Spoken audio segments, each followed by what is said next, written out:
চিনৰিতা নামৰ এখনি ভিতৰুৱা গাঁৱৰ উমেশ আৰু গজেন দুয়ো নলে গলে লগা বন্ধু। উমেশে কাঠৰ ব্যৱসায় কৰে আৰু গজেনৰ এখন দোকান আছে।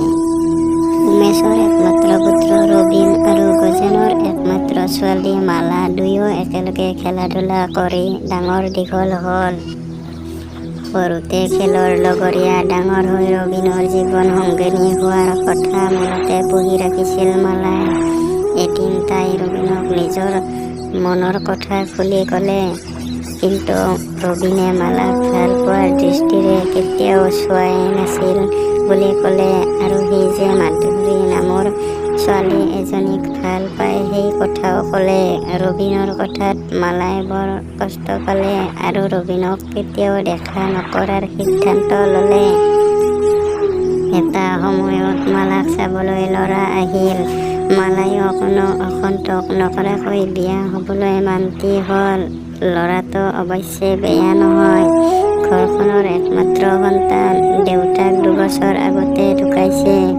এতিয়া মাক আৰু সিয়েই ঘৰখনৰ মানুহ। ল'ৰাটোৱে বন আৰক্ষী চকীত চাকৰি কৰে। তাৰ নাম মিলন। অতি ধুম-ধামেৰে মিলন আৰু মালাৰ বিয়া পাৰ হৈ গ'ল। বিয়ালৈ অৱশ্যে ৰবীনৰ দেউতাক উমেশো আহিছিল। বিয়াৰ 17 দিন পিছত মিলন চাকৰিলৈ গ'ল। মিলন যোৱাৰ পিছত মালাই শাহুৱেকৰ লগতে থাকিবলৈ ধৰিলে। মাজে মাজে মালাই মিলনৰ কথা মনত পেলাই কান্দি পেলায়। এদিন মালালৈ এটা ফোন আহিলে। ফোনটো আহিছিল বন আৰক্ষী চকীৰ পৰা। এই ফোনটোৱে মাক আৰু মালাৰ জীৱনলৈ অন্ধকাৰ নমাই আনিলে। ফোনৰ সেইফালৰ পৰা কৈছিল, হেল্ল', মই বন আৰক্ষী চকীৰ পৰা কৈছোঁ। মিলন কেইজনমান চিকাৰীক ধৰিবলৈ গৈ মৃত্যুমুখত পৰিছে। এই কথা শুনাৰ লগে লগে মালাই কান্দি উঠে। মাকে তেতিয়া কি হ'ল মালা বুলি প্ৰশ্ন কৰিলে। মালাই কি ক'ব কি নক'ব ভাবি পোৱা নাছিল। তেতিয়া ক'লে, মা, আমাৰ এওঁৰো এই দুনিয়াত নাই। চোৰাং চিকাৰী ধৰিবলৈ গৈ তেওঁলোকৰ হাতত মৃত্যুমুখত পৰিছে। এইখিনি কৈয়ে তেওঁ বাগৰি পৰিল। মিলনৰ মৃত্যুৰ পিছত মাক গোলাপীয়ে মালাৰ ওপৰত অত্যাচাৰ কৰিবলৈ ধৰিলে। মালাইও পুত্ৰশকৰ বাবে তেনে কৰা বুলি মনে মনে সহ্য কৰি গ'ল। দিন যোৱাৰ লগে লগে তেওঁলোকৰ অভাৱ বাঢ়িবলৈ ধৰিলে। অভাৱৰ ফলত তাই আ-অলংকাৰ বেচি শেষ কৰিলে। এনেদৰে আ-অলংকাৰ বেচি শেষ হোৱাত এটা সময়তে আনৰ ঘৰত কাম কৰি ঘৰ চলাই থাকিবলৈ বাধ্য হ'ল। আনহাতে ৰবীনৰ দেউতাক উমেশ বন্ধু গজেনৰ ছোৱালী মালাৰ লগত ৰবীনৰ বিয়াৰ কথা সৰুৰে পৰাই ভাবি থৈছিল। কিন্তু ৰবীনে মাধুৰীক ভাল পোৱা বুলি জানি ইমান দিনে মনে মনে আছিল। কিন্তু এতিয়া মালাৰ এনে অৱস্থাৰ কথা শুনি তেওঁ ৰবীনক বহুত বুজাই মালাক বিয়া কৰাবলৈ মান্তি কৰালে।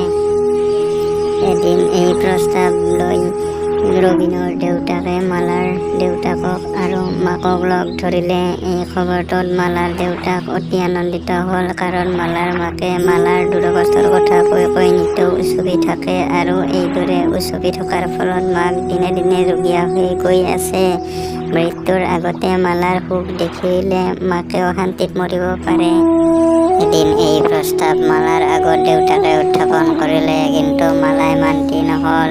তাই যাক প্ৰথমে স্বামীবৰণ কৰিলে তাৰ স্থান অন্য কাকো দিব নিবিচাৰে। দেউতাকে কোনো কথাতে মান্তি কৰাব নোৱাৰি।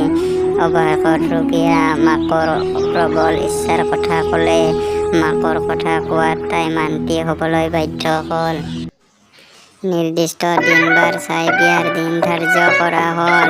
বিবাহৰ দিন আহিল। পিছত ব্ৰাহ্মণে কইনাক ফোট দিবলৈ দৰাক কয়। দৰাই কইনাক ফোট দিবলৈ লোৱাৰ লগে লগে কইনা মালাই পদূলিলৈ দৌৰ মাৰিলে।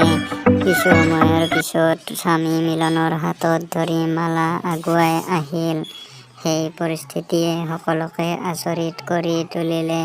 সকলোৱে মিলনৰ মৃত্যুৰ বাতৰি মিছা আছিল নেকি, মিলনে কি পৰিস্থিতিত পৰিছিল আদি প্ৰশ্ন কৰিবলৈ ধৰিলে। মিলনে এই কথা আগৰে পৰা গুৰিলৈকে এনেদৰে কৈ গৈছিল। মই বিয়াৰ পিছত ঘৰৰ পৰা গৈ ৩ দিন পিছত চাকৰিত ভৰ্তি হ'লোঁ। কিছুদিন পিছত খবৰ পালোঁ যে ওচৰৰে বনাঞ্চলত চোৰাং চিকাৰী সোমাইছে। আমি তালৈ তৎক্ষণাত গ'লোঁ। গৈ দেখিলোঁ যে আমাৰ বন আৰক্ষী চকীৰ কেইজনমান সৈনিকো তেওঁলোকৰ লগত জড়িত আছে। সিহঁতৰ হাতত বন্দুক আছিল। আমি সিহঁতক আমাৰ হাতত আত্মসমৰ্পণ কৰিবলৈ আদেশ দিলোঁ, কিন্তু সিহঁতে আমাৰ আদেশ অমান্য কৰি আমাৰ ওপৰত গুলীয়াবলৈ ধৰে। ফলত আমিও প্ৰতি আক্ৰমণ কৰিব লগা হ'ল। এনেদৰে গুলীয়াগুলীৰ ফলত আমাৰ ফালৰ মই আৰু বন্ধু এজনৰ বাহিৰে আটাইৰে মৃত্যু হ'ল।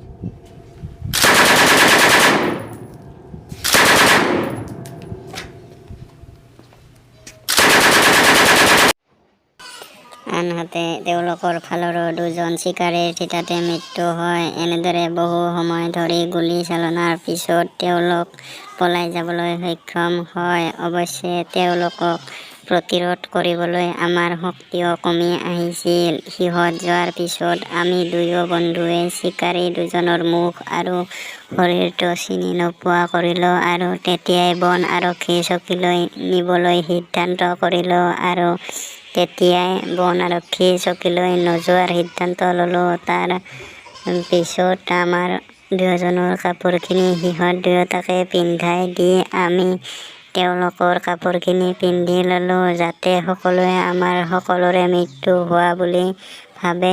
তাৰ পিছত পৰিস্থিতি যেতিয়া ভাললৈ আহিব, তেতিয়া আমি উপস্থিত হৈ সকলো ঘটনা কৈ দিম বুলি ভাবিলোঁ। তাৰ পিছত দুয়ো কান্ধত ধৰাধৰিকৈ চিকিৎসালয়ত উপস্থিত হ'লোঁ।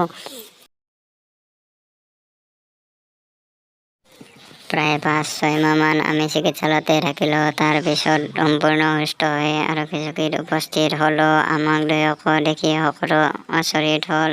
সকলোৱে আমাৰ ফালে চালে। আমি দুয়ো সিহঁতৰ ওচৰ চাপিলোঁ। ইতিমধ্যে পৰিস্থিতি ভাললৈ অহাত চোৰাং কাৰ্যত জড়িত থকা আৰক্ষীসকলো থানাত কাম কৰিবলৈ আহিছিল। আমাক দেখি তেওঁলোকো আচৰিত হ'ল আৰু থৰ লাগি চাই থাকিল। তেওঁলোকৰ কুকৰ্মৰ কথা সকলোৱে গম পালে আৰু আদালতত বিচাৰ বহিল। আদালতে ৰায় দিলে যে চোৰাং কাৰ্যত জড়িত থকাৰ অপৰাধত যাৱজ্জীৱন কাৰাদণ্ড দিব লাগে। তেওঁলোকৰ জৰিয়তে চোৰাং চিকাৰীবোৰো ধৰা পৰিল। এই সাহসিক কামৰ বাবে চৰকাৰে আমাক বঁটা প্ৰদান কৰিব। অৱশেষত এয়া সকলো পালোঁ। মিলনৰ কথা শুনি সকলোৱে প্ৰশংসা কৰিলে। মালাৰ জীৱনলৈ সুখ পুনৰ ঘূৰি আহিল। সেই ৰভাতলিতে মাধুৰী আৰু ৰবীনৰ বিয়া পাতি দিলে। মিলনৰ মাকে মালাৰ ওপৰত বিনা দোষত কৰা অত্যাচাৰৰ বাবে নিজৰ ভুল স্বীকাৰ কৰিলে। ৰবীন আৰু মালা আগৰ দৰে বন্ধু হৈ থাকিল।